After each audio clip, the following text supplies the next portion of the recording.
Hello, everybody. This episode is brought to you by Indiana 529. MyIndiana529.com is where I want you to go, and it's for a very specific reason. You got a week to do it, depending on when you're listening to this. By May 29th, here's what I need you to do. 2025 AD. Go upload a picture of the person you're saving for their college education. And in that situation, what you may win is a $529 contribution toward their future. Terms and conditions apply, which I always say right after that part, as opposed to 3/4 of the way through the episode. Dame, this week I now have an 8th grader and a junior in high school. And actually, this morning I glanced at my 529 balances just to calm me down. I'm running out of time, but the account is working for me. I also got to double down and look that the age-based portfolio was saving my daughter, at least, from all of this volatility. You now have a 7th grader and a 6th grader? No, a freshman and a sophomore. Dame, what do you got? Sophomore and a 7th grader. That's what I meant to say. Had different combinations, but it was all there. Kristen, has anyone else put 529 money in your account other than Dame and I, who put more than I did? No one has asked me for the U gift code. No. Dame? Nobody's put money in mine either. Yeah. Anyway, go to myindiana529.com. Get that going. Hello, everybody. Hello, Jameson, making it in right at the top of the hour today. Must have a 4-day weekend. Reverend Renfro, good to be with you. Caleb and Big Rick Swink joining us on Memorial Day weekend. Dame, you had to fire up any weenies on the grill this weekend? Great question. It's I wouldn't say it's a lock, but it's a strong possibility. Kristen, wieners on the grill? Probably burgers on the Blackstone. Evening Christmas. Alliteration's the best. Yeah. Kristen, how you feeling? Much better than last week. Thank goodness. Dame, I know that commenting on a female colleague's appearance is not great, but Kristen's hair is unbelievable today. Thank Looks you. very, very nice. Those prenatal vitamins are amazing. That's what I said. Looks so good. Dame, I also think everyone's hair looks good because I'm a hairless cat like Mr. Bigglesworth. Happy Friday, Cheryl. Kristen, do you know who Mr. Bigglesworth is? I don't. I'm sorry. Why do I do this? You knew the answer to that question. Do you guys want a fitness update or no? Does it involve running? No. Oh, okay. I don't think so. No, I don't know. Not necessarily. Yes, I want to hear it. Guys, I'm locked. Okay. I'm locked in. When was the chin episode? Oh boy. That's a great question. Great question. I can actually look back on my text. We're going to find this here for a second. As I'm doing that, Dame, what's your relationship with fitness right now? Minimal. If we're being perfectly honest, I was just looking at some the text that I get in a group or tries to encourage me to be a little bit more physically fit, and I think I might start doing. You told us a long time ago that I think it was 1 year you did 30 push-ups a day. That was yep. Something, and I think I'm going to do maybe a modified version of that where it's like push-ups, sit-ups, and I don't know, squats or something. Just to stay active a little bit, try and get things rolling. January 21st, after the episode of which I said I want to de-chin myself, I got a text from a friend who then referred me to a trainer on January 21st. I started on February 2nd, I believe. I'm down 15 pounds of fat. Nice. Okay. I'm up 5 pounds of muscle. Nice. I'm locked. And in the last 2 weeks, my nutrition has really kicked in. And this is not an ad. What I'm about to do is not an ad. I promise it's not an ad.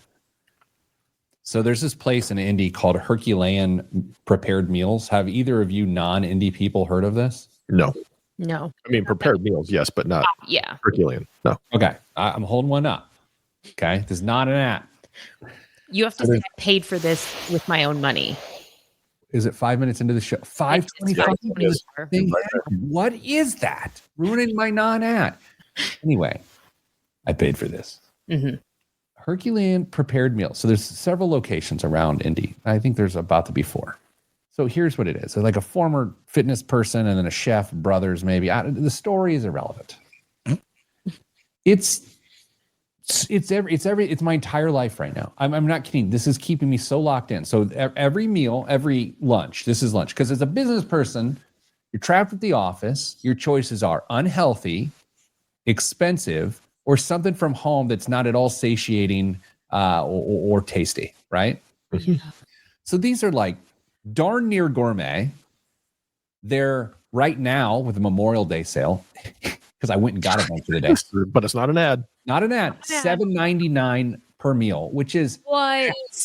half of what I pay for a burrito, right? True.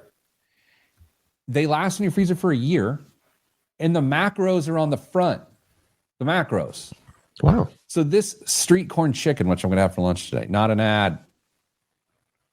32 grams of protein, 42 grams of carbs, 13 grams of fat, 420 calories. I've been doing these for 2 weeks. Life changer. It's a life changer.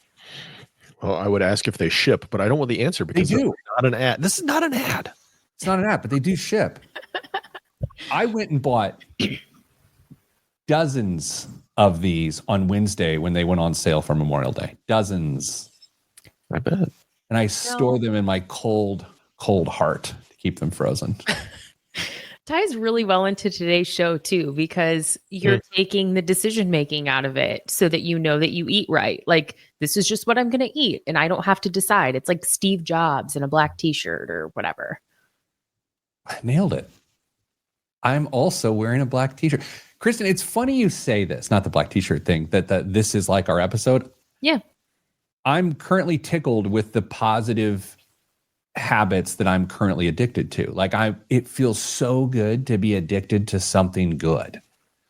And so today's episode is like getting addicted to good financial things. And like, how do you do that? And like, I will say when we're on the air here in a second, but us talking about addiction, we got to be careful because addiction's a real thing and we're not trivializing it or, there's no condescension in saying here's good addiction.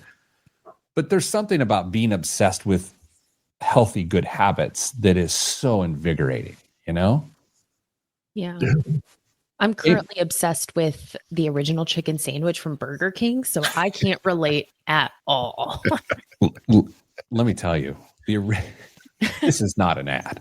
The original chicken sandwich from Burger King's delicious. I haven't had one in 15 years, but they were delicious. Couldn't have told you the last time I had one. There's just enough black pepper in the season, the crust, whatever. Hello, David. Full fat. They what? The mayonnaise is full fat. It's delicious. Sure. Same. All right. So big show this week. This weekend, I'm doing close to nothing. I'm just trying not to get back into bad food habits. Jameson wants to know, not a creepy question, the pregnancy cravings are kicking in? I mean, I guess like it's as long as it's like an empty carbohydrate, this child tolerates it. So I can try something new here on this live stream if you guys are interested in it. I can have everyone's comments just stream onto the screen without adding them. Ooh. I'll do it. But here's the thing. You all get one chance. If a troll enters this room and starts saying some wacky stuff, we're in trouble. I'm turning it on. Okay. You ready? Oh. It's on. Oh boy. Oh boy. Who's going to be the first one? Yeah. Who's it going to be? Who's it going to be? Whose fingers are tickling the ivories? Everyone's terrified. Right. They're not trying to ruin it for everybody else. Wait. Oh, wow. That's small. Yeah. You see him? Yes. Barely. All right. We're keeping him there. I can barely see it. That was Jameson, of course. Talking about Fazoli's because he's of that age. Kristen, do you know what Fazoli's is? I do. Okay. I don't think I've ever been, though. My buddy Chip, former co-host of this show and its origination, said, I'm finally reaching the age that Peter has always been in our group text this week, saying that I've always been an old guy. And I thought that was just a really funny line. And accurate. He used a hard R on Peter, which I didn't love. Mm. Okay. I was about to give a book recommendation, but I'm going to steer clear of that. But it's a great book. Probably. Good call. James going to read it, though. I am. Show notes. How about all the show prep? Blows my mind. Apparently, you guys hated my idea this week, so that was good. Talking about healthy addictions and show prep. I mean, way to go. Yeah, it wasn't your best idea. Oh. Actually, I didn't read it. Did you send it? Yes. What was it? Neither of you acknowledged it. Sorry. Oh. Yeah, I just filed it away in the great idea vault. Everyone's afraid to comment now because it's on the screen. Okay, let's start the show. Yeah. Okay. 3. No, we're not ready. Do. 3, 2, 1. This week on the Pete the Planner Show, we answer your money questions. Here's how the show works. You email us askpete@petetheplanner.com. That's askpete@petetheplanner.com. And here's what will occur. We may make your question an entire episode here on the Pete the Planner radio show and podcast and live stream. We're like an all-in-one office machine. We can scan, copy, and fax. We are a live stream, a podcast, and a radio show. Dame, how was that metaphor? It's great, I think. Kristen, I've become metaphor as a default guy, and it is not great. It's great for us, yeah. You know, it's like a person that... No, okay. All right. This week's show, we are talking about how can you get... Kristen, should I go addicted or obsessed? Addicted or obsessed? Obsessed. Okay. How can you get addicted to healthy financial habits? We've all been addicted or obsessed with things that do not serve us, like financially. We'll get obsessed with collecting a certain item or thing. We'll get obsessed with a certain food that then we spend a lot of money on, or we get obsessed with these sorts of weird things that take our money from us. But what is it to form financial habits where your favorite thing to do, for example, Dame, is to watch your savings grow, to watch it every month bump up hundreds, if not thousands of dollars? How do you actually do that? And Kristen, the reason we're doing this is because there's nothing better from changing a behavior issue, which at times can feel like a character flaw. And I'll say that to myself alone. And how do you turn it around to this point that it's a positive part of your life and not a negative aspect of your life? Kristen, you have a degree, a master's degree in behavioral finance. So boy, am I glad you are here. Where do we begin? You know, Pete, as I was thinking through today's session, I think that one of the biggest ideas here is that we all have to come to this conversation understanding that motivation is not just happened upon or found because we have access to resources. Because if that were true, we would all be the best at everything because we have access to the world's knowledge right here on the devices that we're streaming the show. If access to information and resources was the barrier, we'd all be the best physical versions of ourselves. Our mental health would be great. Our financial health would be great. It's just not enough. Let me try, Dame. Spend less money than you make. And if you're not currently doing that, change that. Does that help you? Not entirely. I mean, it's great advice, but it doesn't necessarily help me implement and find the... I don't know if joy is the right word, but find the satisfaction in doing that. And by the way, can I note that she used the word session for today's show? And as soon as she went into what she was saying, it felt like a session. Yeah, I almost cozied up to a chaise lounge and laid down and had her work through my demons. Kristen, in this conversation, which is why we're doing this topic today, I always personally have to take my brain to nutrition. I have to, because that's my demon, right? So I have to say, how have I taken my nutrition demons and created a positive obsession? And the show today is about doing that financially. But as a behavioral finance person, can you at least give me permission that that's a reasonable thing to do? Yeah, I think that's totally reasonable because to your point, it's really hard for the three of us to stand here as financially stable, financially educated adults and say, well, this is what you should be doing. It's much easier if we go to an aspect of our lives that we struggle with this. So to your point, for you, perhaps that's nutrition. And Dame, it's hygiene, right? Or is that what we're doing with you? Yeah, it's a very, very sensitive subject for me. So let's talk about it amongst the dozens of listeners that we have. Kristen, can we talk about dopamine? Like, I feel like dopamine is a really, really important part of this entire discussion. And it's our quest for dopamine, our addiction to dopamine itself. Is that fair game? I think that it's fair. I mean, the reality is that like the big players here, I'm using air quotes for those who aren't on the live stream here, but I think the reality is the big players are using that against us. So we need to know what's being used against us in order for us to part with our money, because that's ultimately what's happening here.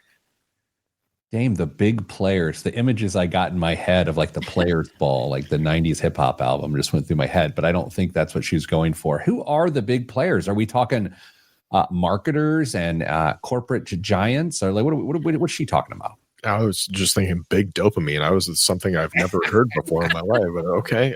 Yeah, I mean, we are surrounded by ways for us to get that fix, whether it's through the people who are marketing things to us, whether it is things that we put in our own lives on a regular basis, because we know that there's some comfort there, even if we don't necessarily associate that activity with the eventual result or satisfaction that we derive from it.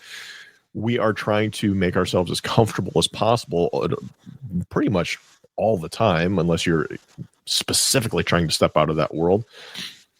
And there's no shortage of people who will aid you in accomplishing that goal on a day in, day out, hour by hour basis. Kristen, as a stress eater, because stress comes into this too, it's like you want a dopamine release sometimes to reset a stressful moment. As a stress eater, which means when I'm faced with stress or I'm faced with a scenario in which I have sort of dynamic feelings, I've often turned to food in that moment for that release of, oh, this is now a pleasureful moment. And I think one of the hardest things to do for me is to transition the seeking pleasure to seeking satisfaction and having it stick. It's to not eat something that is bad for me but tastes so good, but instead to know that I'm making good decisions financially. That transition, and from what I've read, it can be a 6-week transition from sacrificing pleasure to truly acknowledging and appreciating satisfaction. You know, one, I appreciate the vulnerability there, but two, I mean, can you point to a moment, and perhaps it was the chin jokes, that like caused you to actually make that mental shift of like, I am consciously making a different decision? Or was it gradual? Like, I'm starting to make better decisions over time. I love this question very, very much, and I'm willing to talk through it. And I think as we talk about money on the show in the next few segments, I think we can see how a person can just ratchet up the hill towards progress here. So for me at first, it was that I was doing a hard thing, and I like doing hard things. It makes me feel like I'm doing something that others are not willing to do. And that got me only so far, because then the pings of pleasure on the other side of, hey, you're doing this hard thing. Now go eat. You can now eat this calorically. Mm-hmm. Like that existed for a little while, right? A little while within this. But Dame, as you know, because you've been on a fitness journey, and obviously your financial life is quite stable because you've done this in the past. Once you see results, then it's like, oh, okay, I know the input. I felt the input. I felt the work. And now I'm actually seeing something. And that's sort of been the rest of the story for me here recently, at least. Yeah, once you get over that little interim period and you start seeing the results, whether that's financially or physically or whatever, mentally, man, things really can take off. And it becomes a lot more easy to be self-sustaining at that point. All right, coming up after the break, Dame and I are laying on a couch together, and Kristen has given us a therapy session on the radio. It's creepy. All of that's next right here on the Pete the Planner Show. I'm Pete the Planner. Just occurred to me is is this even going to air? Because it's race day weekend. It's a great point. I mean, it'll appear with our, podcast and IBJ. Kristen, I did not put you on a Slack chain with Dame and I this week, in which I sent Dame a message that said, I think we're in trouble. I got an email from someone from the radio distributor, and they were like, can we talk about your podcast? And I was like, yeah. And I was like, okay, I've finally angered folks enough to email me. Right. And I was like, Dame, I think we're toast. Yeah. It was so much guilt, and I couldn't even pinpoint the guilt. Like I felt guilty about something I didn't exactly know what I did wrong. So then I had the conversation with the person, had nothing to do with anything. And I was like, wow, that's a guilty conscience. As someone with a ton of anxiety, I would be so upset. Thank you for not including me in that. Yeah.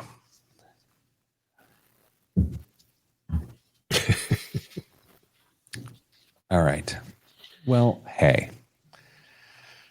You guys watch the race? Nope. Yes.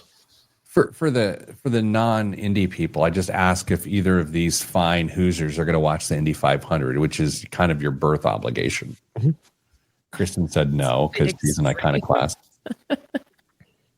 What do you mean it's extreme?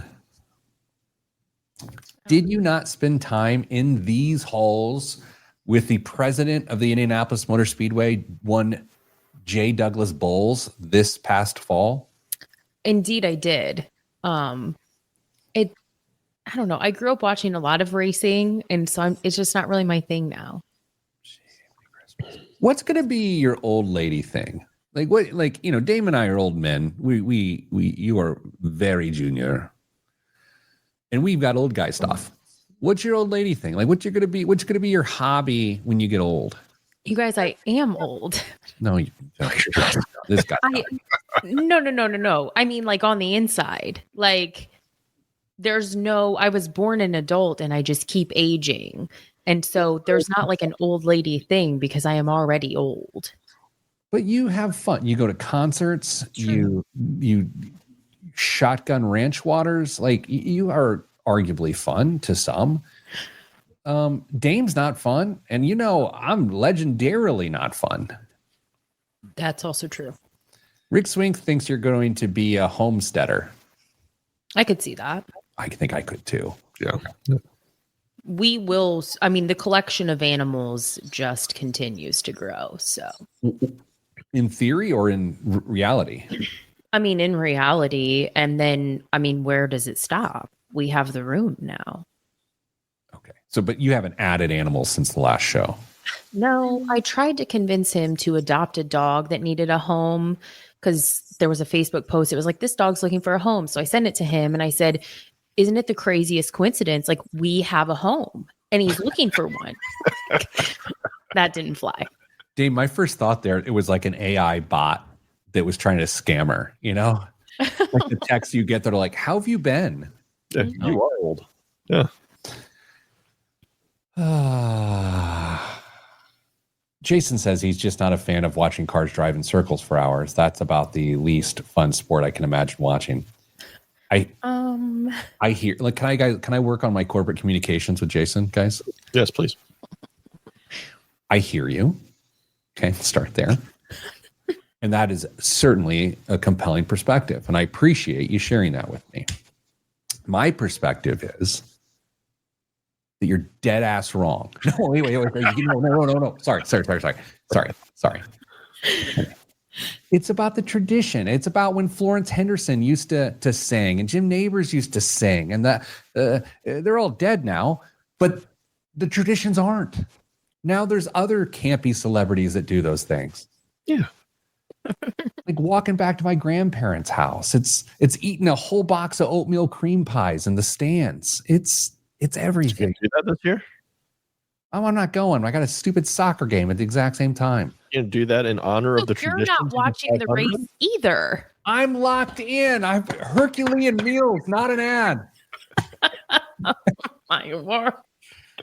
Guys, have we not talked about the Pacers? Let me just tell you this. I had a meeting right before this of which I could not do this, but I was just going to wear a Pacers jersey today, the one they gave me, all skin and the Pacers jersey. I was going to go. Yeah, I was going to bring the shoulders, bringing the lats, bringing the trapeziuses to the show today. But I will when they make it to the finals, and you will all see. I don't know. It sounded like a WWE promo that just like petered out. You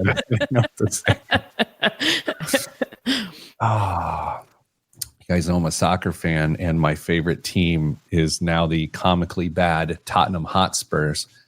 And they somehow won their first trophy, big trophy, this past Wednesday in a game. Big day for the Spurs, and then the Sirs won that night. I mean, it's just like Wednesday was like the best sports day of my life. Well, congratulations, Pete. I'm sure they were thankful for your support. You guys ready to do a radio show about money? Their second segment? Yeah. Oh, my word. We're at 30 minutes. Don't do this. I have a huge day that involves Herculean prepared meal. No, it's not. Sorry, it's not an ad. You guys, what if I got them to sponsor us? I mean, as long as we got to sample some of their wares, that'd be wonderful. That's part of it. I meant the royal we get to sample their wares. I would like you to have them. Dan, let me give you Philly cheesesteak bowl. Oh, you have my attention. That sounds amazing. Yeah. How about hot honey chicken and waffles bowl? Anybody in for that? Okay. Don't say anymore because I will search this while we're on a segment and be completely distracted. How about patty melt bowl? Not patty mold. No one's buying patty mold. Nobody's buying that one. Didn't do well with the testing group. All right, let me do an ad for Herculean. Wait, it's not paid. When I'm looking for protein, I grab the patty mold bowl. I eat it. It's good. Buy them. How's that? Unclear. Oh, See, no. You could have used the other voice and said, I'm going to eat Herculean bowls to grow big and strong like Mom. Tell everyone, run quickly and buy. That's like the Indy 500 right there. That's what it sounds like all the time. Dave Calabro going, and he's on it. What am I doing? I have a job. You guys don't know I'm employed? Have you heard? Still, it's amazing. Shocking. Sometimes I think so. Okay. Soccer dad group chat's blowing up on my phone right now, but I'm not going to look at it. 3, 2, 1. Back on the Pete the Planner Show, locked in, just talking money here today. No matter what you're doing this Memorial Day weekend, I hope you're with loved ones and celebrating for all of those that sacrificed for us. Here in these United States, Kristen Elanius, the Queen of the United States, joins us. Hello, Kristen. Hello, Pete. And Damian Dunn once again talking how to create good habits that you can find some obsession with, because we all know we are quasi addicted to our bad habits, but how can you ratchet up the good ones? Kristen asked me before the break on my current journey towards nutrition, fitness, and health, like how do you keep committing to it? And I just said, it's finding those little results and finding those little outcomes that are meaningful. So Dame, as we transition that idea into finance, what are some pretty basic accomplishments that a person can put in front of themselves to find a little momentum in when they accomplish them? I think whatever you choose is really important to make sure that you've got control over. It's not, you're not tracking something that is not entirely within your control. If you're looking at the balance in your stock or your 401k, don't do that. Don't do it. I think it's a bad idea, because you could do everything right that you should be doing. And if you're basing your success on the balance of that portfolio, I think you're setting yourself up for some potential disappointment and potentially impacting your long-term progress on building a more stable financial set of habits. So if we're talking about the simple things to do first, Pete, you mentioned in the first segment, watching a savings balance grow, emergency fund, something like that, where you're putting money into it. If you set up an automated contribution or deposit, I guess it would be in this case, to that account, great. And then if you can manually put some additional stuff in there, I think that's where I get the most satisfaction from. The automation, I got to be perfectly transparent with you. Automation is not all that satisfying to me, because I have very little. It's a one decision I made at one point in time, and it's a great decision. Don't get me wrong, but it's not something I am actually doing and actually forcing myself to do, choosing to do at that point. Does that make any sense to either of the two of you? It does. I have a metaphor, but I'm going to skip it because I want to hear Kristen's voice. Kristen. Yes. Yeah, 100%. And I really struggle. Like, I think that's probably why, to your point, Damien, that like I don't have my credit card on auto pay and just like pay it when the statement cuts. Cause like I like to go in and feel like I'm like the one in control, even though it's all going to work out the same anyway. And that's a really good point, is like, am I finding some sort of like satisfaction in being the one who makes that payment versus Discover just taking the money out of my account? I do the same thing. And by the way, something you guys both openly mock me about every 15th of the month. Yeah. Is when I drive my mortgage payment physically to the bank, in the least efficient financial move in the world since Liberation Day. And I love it. It makes me feel, I'm obsessed with it. And clearly, I've been doing this for years. I think, Dame, have you ever been in that? I drive people from our office with me in the car to let them experience the joy of me paying my mortgage. I'm obsessed with it. I've never taken that ride with you, unfortunately. Would you drive down here at the 15th of the next month? I'll take you to the bank, and then you can go back home. No. I'll check my calendar. Thank you, buddy. What? Oh, Kristen, did you want to go next? No. Or whatever. Dame, people love round numbers. They're like, oh, when I get $500 in this account or $1,000 in this account, then I feel good. Great, do that, because I think that's beautiful. I think there's two ways to look at it. There's the round number, but then also the frequency of which you contribute, which is what you both have sort of said here. It's like, it's the act. It's the act and the activity that can be celebrated, not just the outcome, you know? Yeah, and I want to be clear. Having some of your core financial decisions being done through automation, zero issue with that. We save for retirement through automation, through 401k, 403b, coming automatically out of your paycheck. Great decision.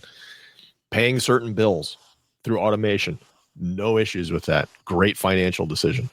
What we're talking about here is trying to make sure that you are building good financial habits that you can take some pleasure in, that can reinforce yourself. And by you taking the conscious decision of actually doing something, I think is more effective. So, Pete, you taking that mortgage to the bank, great. Me adding an extra $50 to a 529 account, great. You're reinforcing those good habits here. So if there's anybody misunderstanding what we're talking about here, please don't automate your financial life. It is a game changer in a lot of cases. But if you are trying to actively build financial habits, you can't put it on autopilot. You have to be engaged. That is what a good financial habit is going to, that is when a good financial habit is going to pay off for you in the long run. Kristen, I have a couple thoughts. One, it's going to tap into some of your student loan knowledge, and the other one's in wellness in general. So it's your choice. What shall you and I talk about next? My wellness angle here, or your expertise on student loans in relation to a thought I just had? Let's go the wellness angle. I love wellness angle. So the reason you're supposed to get physically fit and strong as you age is so that you can better handle aging. It's so that your body can better adapt to the natural changes that are coming. And so like a lean, resilient body is going to age more gracefully. Financially, it's not that different. Developing the sort of habits that we're talking about, doing the sorts of things that allow you to be financially nimble will allow you to have more optionality in your financial life, which makes you healthier. Is that not the spirit of financial wellness? I think that metaphor tracks, is like you build those good habits so that, I mean, I feel like that kind of ties to the retirement conversation we had a few weeks ago about how like you have the ability to make the decisions now. You need to make them now because future you might not have that same opportunity to make those decisions. I feel like all of those things go together. Kristen, when I pay my mortgage in person, the first thing I do is when I get the pay receipt, they're yellow, they look like this, they look like checks. I got them all with me. I have them all. And I look at the balance reduction and I text Mrs. Planner, this is what we owe. A full obsession. You know, that's so interesting because in a similar vein, there was this creator I followed and I don't remember her name, who they were trying to be mortgage free. Like that was their goal. We want to be mortgage free by the time, I think, like lining up with kids' college or something like that. There was a specific reason. And she had a calculator and she would put into the calculator every time they saved even like $10. She would put it into her calculator and say, okay, when I apply this to the principal on my mortgage this month with my extra payment or with my regular payment, this is how much it's going to save me over the life of the loan. And she was super, super popular because people found that really motivating to say, hey, this $10 is going to save me $100 or whatever, depending on the loan size and interest rate, of course.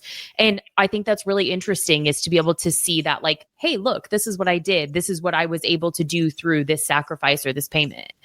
I like that. Dame, do you like that? I do like that. And can I have another moment of transparency, Pete? I like at least once a quarter, I'll look at the mortgage statement and tell Mrs. Advice what the balance, how much we have left on the mortgages.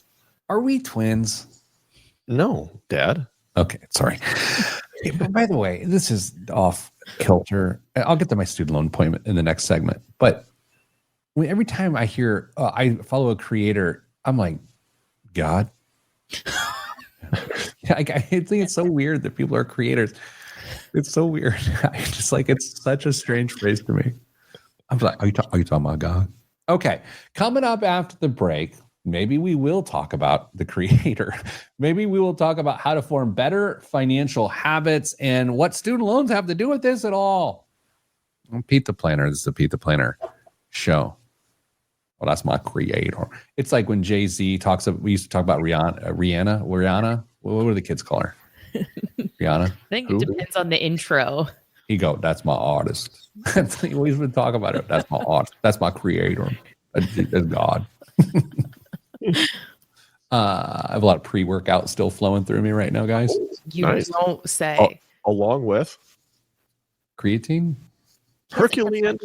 Herculean prepared meals. Do you think our producer's alcohol consumption for the weekend starts at 10 a.m. on Fridays? Probably. Yeah. Kristen, I got all sorts of things going in me now. I got creatine. I got pre-work. I mean, it's gotten dumb. Are you a protein shake kind of guy? Yeah. Or is it strictly the Greek yogurt? No, I mean, it has been a game changer. But no, just a lot of protein. Protein's expensive, though. Protein is very expensive. Lean protein, I should say, is very expensive. Damn, I'm going to say the most me thing ever. I read this New York Times article about how expensive protein is. like the dumbest. I like the worst part. There's a lot of bad parts of me. One of them is something is considered legitimate when there's a think piece about it in the New York Times. Like that's how my brain works, and I just I hate that about myself. I'm very self-aware. I think we're in agreement. That I have a lot of bad parts? No, that we agree that, never mind. Okay. Dame, this is an interesting question for you. What platform or news source or whatever that when an idea hits it, it legitimizes it for you? Is that a fair question? Kristen, think of the same. Okay. I have Kristen's answer, by the way. I mean, it's probably the Wall Street Journal. It's the one that I look at the most frequently. If it's local, it's IBJ. No, I'm not pandering, but I go and look at their stuff regularly. That's the Indianapolis Business Journal Media Podcast Network. Kristen, are you going to say TikTok? No, I wasn't going to say TikTok. I actually am on a Wall Street Journal kick lately myself. Their nudges, they get me, and I've been paying a lot more attention to their app here of late.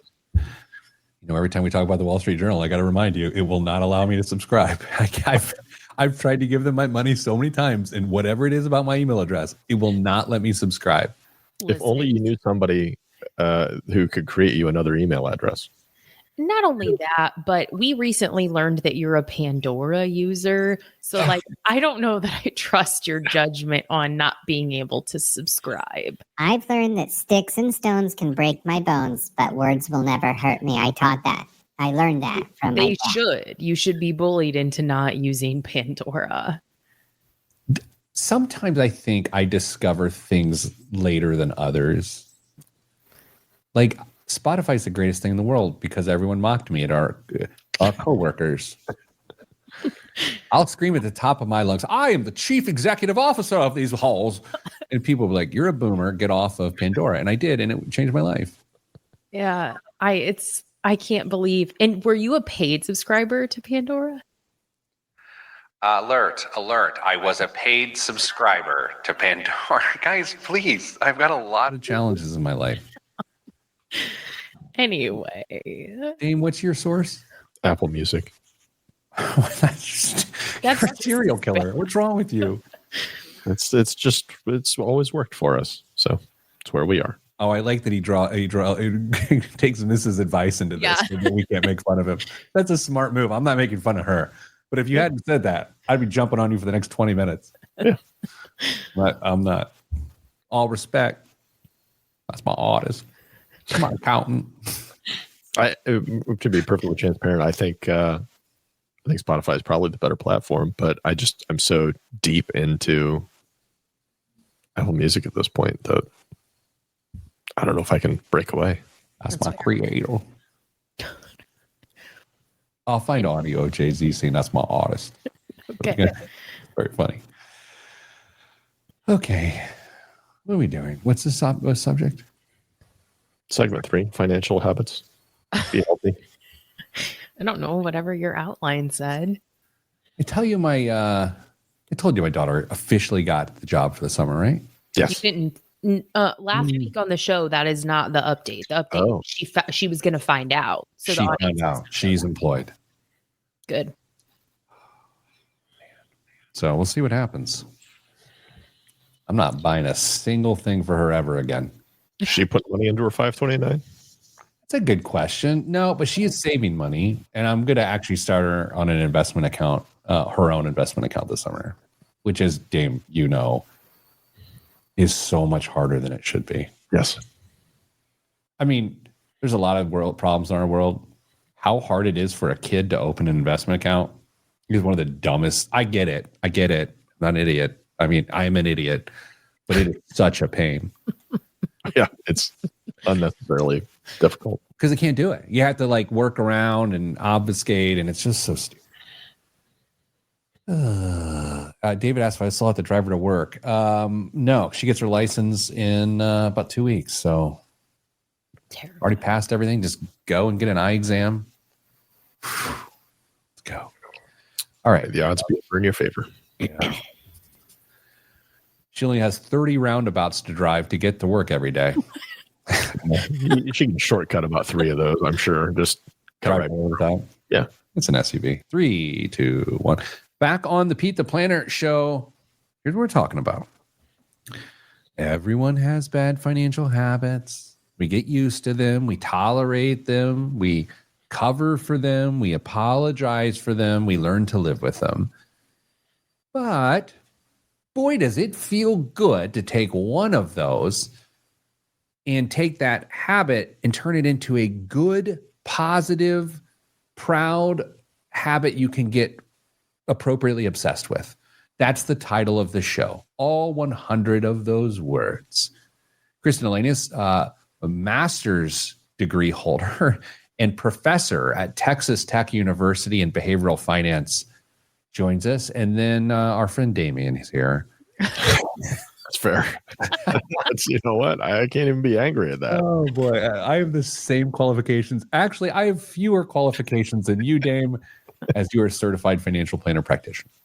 Kristen, we were talking right before the break about what student loans have to do with this. I've had this theory for a very long time, and you are truly one of the foremost experts on student loans in this country, that one of the reasons that we have a student loan problem is because people don't actually care about their balance going down. They don't know their balance. They don't look at their balance. They make a payment.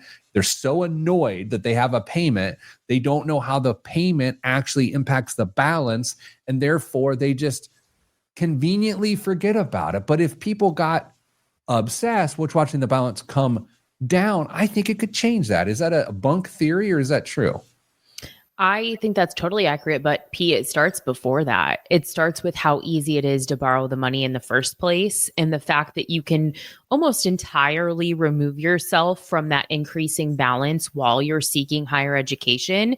And then when repayment starts, it's like, oh, I owe $40,000 and I had no idea that I owe $40,000. I signed a promissory note, but that was something that 18-year-old me did 3 years ago. Like it starts before that, in my opinion. Yeah. It's interesting. There's the grace period that tens of thousands, if not hundreds of thousands, because I don't actually know the number of how many people graduate. Hundreds, millions? I don't know. They're about to enter into the workforce. They're all about to enter a 6-month grace period. Actually, they probably have all just entered a 6-month grace period on their student loans. And that's the period of time of the people who dig in and say, thank you for the grace period, but I'm now going to engage with this process right now. Those are the people that have a chance of figuring it out more quickly than the people that just are like, oh, great, I'll figure this out in 6 months. And I think it's to your point, Dame, how often do you see when someone gets a little bit of a wiggle room and they wiggle themselves a lot of room, and then that false sense of comfort really creates the issue? Yeah, that's not uncommon at all. And I think, if we're talking about student loans specifically, but you could apply this line of thinking to whatever your goal is that you're chasing or whatever habit you're trying to build. Yeah, that focus is going to be different. Student loans, if you're pursuing public service loan forgiveness, I don't care what the balance is. I mean, who cares? I'm going to be more driven by the thought of eliminating a monthly payment. In that case, that means way more to me. So I'm probably going to track the number of payments that I've made that qualify at that point. So if you are, thinking about financial habits and trying to figure out what you're going to track, make sure it matters to you, because just because it means something to somebody else doesn't necessarily mean it's going to have any bearing or motivating factor on your life or your progress towards building that habit. It's really important to be self-aware and know what makes you tick, what motivates you in order to build this habit and have it sustain. Kristen, Dame talked about something earlier and we kind of glossed over it because that's when Dame starts talking, we just, okay, thanks. But it was brilliant. Oh. And it was this idea that when you're looking at your investment accounts and that becomes the obsession that has literally nothing to do with you other than you chose the allocation, that it's such a waste of energy and focus. And I think an extension of that, Kristen, is when people stare at crypto prices. Like, it's like you want to talk about something you are so far disconnected away from its success. It's whatever the wacko crypto world is doing, and then spending time, energy, and thought on that. Yeah, 100%. Both of Damien's thoughts there go together really well, which is that it has to matter to you. And it's something you have to have some sort of control over. Maybe if you want to look at the dollars you've contributed to your investment account and say, wow, I've contributed, 65% of this balance or whatever, that's phenomenal. But make sure that it is something you have control over and that in the end, it actually matters. Dame, what do you think about this idea? I'm in, this is speed round. Primarily because the caffeine coursing through my body right now is I can feel it in my eyebrows, which is a unique thing. Dave, even things like, hey, we're going to eat all 5 weekday meals at home this week, and then maybe we'll add one of the weekend meals to home as opposed to dining out. Those are the sorts of little games that a person can play with themselves, the little challenges they can put in their way. We used to talk around here years ago about counting your transactions over the course of a week and then trying to set them at just 10 transactions for the entire week. Talk a little bit about how little games and challenges can add to this motivation. Absolutely. I mean, if you're finding ways to try and lock in and focus on whatever you're doing financially, it doesn't have to be a huge challenge or huge thing to set up. In fact, I think it probably makes sense to make it pretty easy the first couple of times to give yourself a little bit of motivation. You don't want to get yourself shut down out of the gate because that's probably going to put up a mental roadblock to you continuing to pursue good financial habits. So whatever you're going to choose, do that. And then the thing that I would encourage you on top of that is that when you recognize that you made a good decision, do something about it. Your example, Pete, if you know that you typically dine out 3 times a week, but you only do 2, maybe 1 this week, how much money do you think you saved doing that? And if you can quantify that, do something with those dollars that you saved, that you feel like you saved, instead of just letting them sit there and potentially get spent on something else. Capitalize on that good decision, put it towards that financial goal. Don't wait. Take care of it so you can not only get that motivation, but actually make progress towards your financial goal. This is pretty basic, but Kristen, when he's just said that, and again, this is super distilled, oversimplified, and arguably reductive of we usually have to spend $62 on pizza on Friday night. We're not doing that tonight. We're dining in. $62 payment to Capital One Visa in the moment after the dessert, after the pudding. You just put that right in. What do you think, Kristen? Absolutely. And I think you take that a step further and you find a calculator that shows you how much that saved you in interest, particularly if you're someone who's working on paying off consumer debt, because the reality is that pizza cost you, probably double that by the time you make the minimum payments over the life of that obligation. So to say, wow, that $62 decision actually saved me $100 or whatever the amount is so powerful. Dame, how often when you're talking to people, because both Kristen and Dame on a rather regular basis, meaning their jobs, they talk to people all day long about these sorts of challenges. And Dame, I'm curious, how often is it helpful to find another area of a person's life in which they have discipline and a lot of really healthy, good habits and use those as this crossover element of tap into those ideas as you're trying to flex some new muscles? Sure. If you can find similarities or something that they feel like they're really confident in and try and draw them along, draw some parallels with their financial lives. Once they can start making connections to things that they're comfortable with, they're confident in, man, it can make a big difference in saying, all right, here, we're going to do something really similar here and try and figure out how to game plan, how to work that financial habit into their area that they're more confident with. We received... we get feedback all the time from our coaches. They're talking to people, and we don't usually talk about this on the show or the radio show or the podcast, but I got one the other day. We all got it yesterday, actually, and I thought it was really interesting because it plays into this idea of what we're afraid of with the habits we've formed. And it's simple. The help I received was presented in a non-judgmental way. I think I might be able to get my mess straightened out now. Are bad habits not just a mess? And straightening them out is coming to terms with them and forming new good ones. And that truly, the simplest feedback we ever get, something like that. But it's just that's the essence of this whole concept. Absolutely. Stunning words. All right, listen, coming up after the break, biggest waste of money of the week. I think it's a good one. I say that every week. Next on the Pete the Planner show. You guys see the one that just came in? Well, you guys don't check your email during the show. No, we're busy talking to you. Oh my, you didn't read this. Yes, I did. How did you read this? When Dame starts talking, I just tune out. I'm out. Like, although I did hear you call him Damien in that segment, and I was do we have a new guest on the show? It was our session. Oh, yeah, I had to call him by his government name. At least I'm not on the dad soccer chat right now. True. Hey, the show got a shout out in that feedback. That's nice. Oh, I guess I didn't read it. Didn't read it. Oh, hi, that person. Because now that anyway. Calmcast. You guys, those are winding down. I was telling Kristen, you'll appreciate this as an academic. That wasn't a pejorative. Why didn't you make that face? Nothing. Dame, did that feel spicy? I wasn't listening, to be perfectly honest. Look at you. That's my queen. Herculean meals in the delivery time.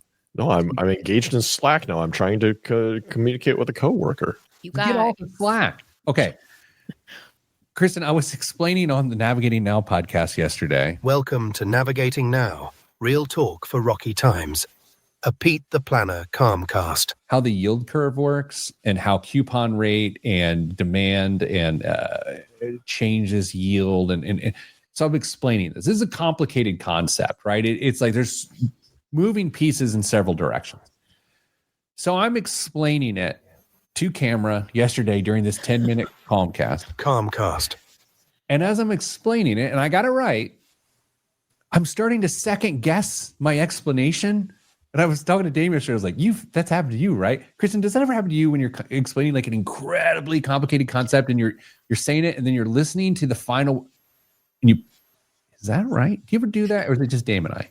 Literally happens to me all the time. Oh my gosh. It's so bad. And the more you second guess yourself and then you're like, I got to Google that. It always makes me think this is 2009. Yeah, it had to be 2009 based on what I'm about to say. Dame is going to remember this. Kristen will not. Quantitative easing as related to the housing crisis. So I'm on, I used to do Wish TV, the CBS affiliate in Indianapolis all the time. It was like the station I was on. And so I was in studio and I'm sitting there next to Eric Halverson, who was the anchor at the time. And this is like, the economy's melting down. Like it's just a nightmare. We're going through some questions. And Eric turns to me, we're on stools, which always makes you look schlubby. And he goes, can you explain quantitative easing to us? Oh. Which is truly one of the most complicated things to explain to a 6 p.m. news audience ever. And so to this thing, I'm explaining it the best I can to make it actionable and slowing down at the end because I'm finishing every station with a question mark. Like it was wild. I found that in mortgage-backed obligations also very tough to try to explain in it. Sure. It's hard. Yeah. Okay. You guys, oh my gosh. Right late. It's carbohydrates day. You know that? You don't eat carbohydrates every day? It's carb day at the track, Kristen. I'm being pithy. Right over my head. Okay. Well, interesting. Can you tell me what kind of carbs those cars use these days? No, and Pete couldn't either. I bet Pete could. Okay, here we go. They don't use carbs. They don't use carburetors. Yeah. Oh. Fuel injected. Is that right? Is that what that is? Yeah. I don't even know what that means. 3, a 2, a 1. In a second. Threw off your system. This week's biggest waste of money of the week, right here on the Pete the Planner show, is the Lunya Men's Meditative Gray Washable Silk Boxer. The quest for the ultimate boxer, that's boxer shorts, meaning you're not buying Mike Tyson, you're buying underpants, ends here. These boxers, and I don't mean the AKC champion dog breed boxers, I mean panties, are crafted with an innovative design that combines a secure stay-in-place waistband with just the right stretch for comfort, thoughtful details like discreet side vents. Time out. Yeah. Dame, what can you tell me about discreet side vents on underpants? I have no idea. If you could, I could go my entire life without ever hearing you say the word panties again and be perfectly fine. I said pantries. Get your mind out of the gutter. I'm back in. Thoughtful details like discreet side vents enhance mobility, while French seams deliver a smooth finish that feels incredible against your skin. Made from premium silk, they strike the perfect balance between luxury and everyday functionality. With this level of craftsmanship, these boxers redefine what it means to lounge in style. Kristen, I mean, how much do you know about boxer shorts? Little to none. We did not ask that in your job interview. Was that one of the questions on your job interview back in the day? I think you guys skipped right over that in my onboarding. So you don't know much about them. No. How much are these? These are real silk for real. Yeah, I mean, spadas in your underpants. It's real silk. Are they worms or spiders? What's silk? Silkworm. Worms. Oh, worms in your underpants. Well, how much? Per pair. These are $150. Okay, damn. Did you say meditative? In They're this meditative. Yeah, you sit in these things and you just think about stuff. I mean, Did I mention French seams? yeah, and side vents. They're washable. $60. $88. A steal, really. Dame, what's in the news this week? President Trump's big, beautiful tax and spending bill squeaked through the House this week with over 1,000 pages of changes that could reshape everything from taxes to health care. The bill gives tax breaks to high earners, seniors, and businesses, and even includes a $1,000 Trump account for every newborn. It also boosts standard deductions and the child tax credit, at least temporarily. But it comes at a cost. Nearly $4 trillion will be added to the national debt and deep cuts to programs like Medicaid, food stamps, and green energy incentives. Up to 7.6 million people could lose their health coverage, and clean energy tax credits, including the $7,500 credit for EVs, gone. Solar stocks tanked on the news, which, by the way, remember, I picked a solar stock for my... Okay. Anyway, it also scrapped some student loan repayment options, including Biden's SAVE plan, which many borrowers were already abandoning because it ain't going to pass the legislative challenges or judicial challenges at this point. And then the bill also needs Senate approval, but that may be a tough sell because some Republicans are uneasy about the Medicaid cuts and rising debt, especially after Moody's just downgraded the U.S. credit rating. The White House wants it signed by July 4th. Stay tuned. Kristen, do you have a question? Yeah, I have a question. How many days did they have to read this? That's always your question. I feel like you've asked that several times. I just need to know. They all have ChatGPT that can give them the highlights, Kristen. Yeah. Haha. This question seems cynical, and it may or may not be. But Dame, based on what you've read, which is the same as what the people have voted on this read, what are the good parts of the bill? Like what are the positive aspects being sold? Why are we doing this versus something else? So a lot of the Trump tax cuts are going to be sticking around, okay, or maybe even expanded. The standard deduction gets bumped up, and I think there's an actual escalator tied to inflation that'll be on it. Okay. Kristen? How is that good? It's adding $4 trillion to the deficit. It's give and take. I mean, I agree with you, but it's still give and take, and that's in the spirit of what I was asking. Yeah. Okay. Kristen's for higher taxes for everybody. That's what I just heard. Higher taxes for everybody. Okay. What else is in the news? Okay, sorry. Oh, sorry. Were you had more meat on that bone? I could have fumbled through a couple things. That's all right. Speaking of that credit downgrade, Moody's just took the U.S. credit rating down a notch, dropping it from AAA to AA1. That's capital A, lowercase a, 1, because that's crazy. Why? Too much debt and way too much interest. The U.S. paid over $1.1 trillion in interest last year, which is more than the military's entire budget. Moody's said leaders keep kicking the can on fixing deficits. Big surprise. And the other big credit agencies, S&P and Fitch, already downgraded us years ago. Moody's was the last holdout. Treasury brushed it off. The markets haven't flinched too bad, and investors still love U.S. debt. But it's another warning shot as Congress pushes forward more tax cuts and spending, adding trillions more to the tab. Because apparently, even with a mountain of debt and no budget discipline, the U.S. is still the least sketchy option in the global group chat. Kristen, by the nature of our work and having passed the Series 7 exam years ago in 66, I happen to know a modicum more about debt ratings than the average human. Mm-hmm. So I have two thoughts here. Number one, the current rating of which Moody's just went to is still really high. And the second thought I have is, based on what's going on, shouldn't it be a lot lower? I agree with both of those statements, actually. Yeah. You know what I mean? Like, do you remember reading, like, Dane was laughing about, he said double A is what, subnumeral 1 or whatever it is? It's like, yeah, that's high. That's crazy, dumb high. And by the way, the system, the categorization system is really stupid, but like, that's really high. It probably shouldn't be that high. Yeah, probably not. I think the stats I shared were that 11 countries hold the highest rating in the world, and that 6 countries hold the rating that we currently hold as a nation. And I'm just like, is that really okay? And Dame, what is it that makes a junk bond? Is it B rating? I'm looking right now.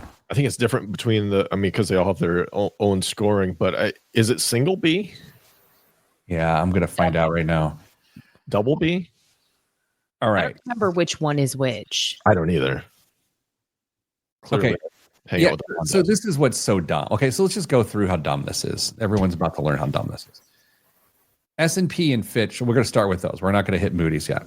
Because S&P, you get AAA. Everyone, AAA bond status. This is like the highest prime.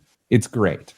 Then you go to AA plus. Then you go to AA, and then you go to AA minus, because all of this makes sense. Sure. Then you go to A plus, you go to A minus, then you go to BBB plus, BBB, and BBB minus. And you're like, okay, well, this actually makes sense. But what does it mean to be a junk bond? It actually kicks in at BB plus, BB, and BB minus, which is speculative. And then it goes into the B's, the C's, and then D doesn't stand for default, but it means a bond is in default. And we've just done another navigating now Comcast, just like that. Just like that. Look at that.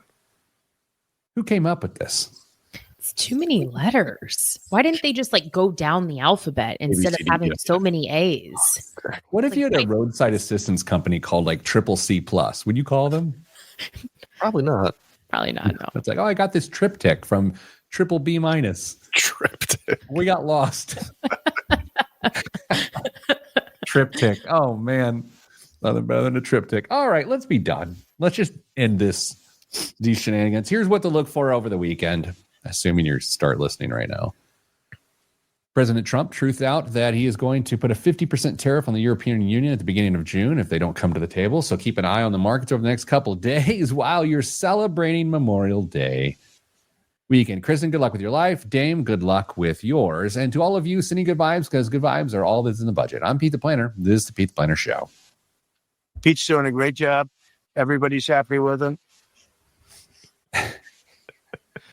Is that going to make the cut for IBJ or for the radio show? Oh, I should. I can do that. I hadn't thought about that. I think it should. I should totally do that. I'm going to do that. All right, I gotta go. I gotta put in this Herculean prepared meals street corn chicken. How many different flavor variety? How many different kinds of those have you had? Have you had? Not do they have, but have you had? 10, maybe 8 to 10. Are there any new ones in the rotation when you went to buy, or is it pretty much? They're constantly adding new ones, and they're not all like locked in for high protein, low carb. Like there's different sort of paths, if you will. But I try to go high protein, and then like calories are always between like 300 and 500, and I know, Kristen. Yeah, smaller. The problem is if you're really hungry and you're not really watching it, you're like, well, I'm going to eat 3 of these and pay $27 for my lunch. David asked the sodium content.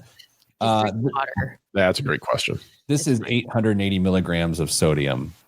But again, that's a lot or not. I don't know how to tell you that. Hey guys, I hope you have a AAA bond rated weekend. So stupid. Really the dumbest. It kind of makes sense, but there's so many of them, as Kristen, I think, said during that segment. What are you going to do with it? Right. Well, I have something to tell you guys off the air. I'm going to tell you right now. Hey, everyone else who's not going to hear this juicy bit of hot goss, stay getting money. Get ready for full throttle coverage as we shift into high gear for Business at the Brickyard, presented by Liuna with support from the City of Westfield and Daniel's Family Vineyard and Winery. We're giving you the inside track on the powerful connection between motorsports and the Indiana economy. Join us at the Indianapolis Motor Speedway for exclusive interviews, behind-the-scenes access, and the stories that drive the business of motorsports. So buckle up and join us for Emmy Award-winning Business at the Brickyard coverage all month long.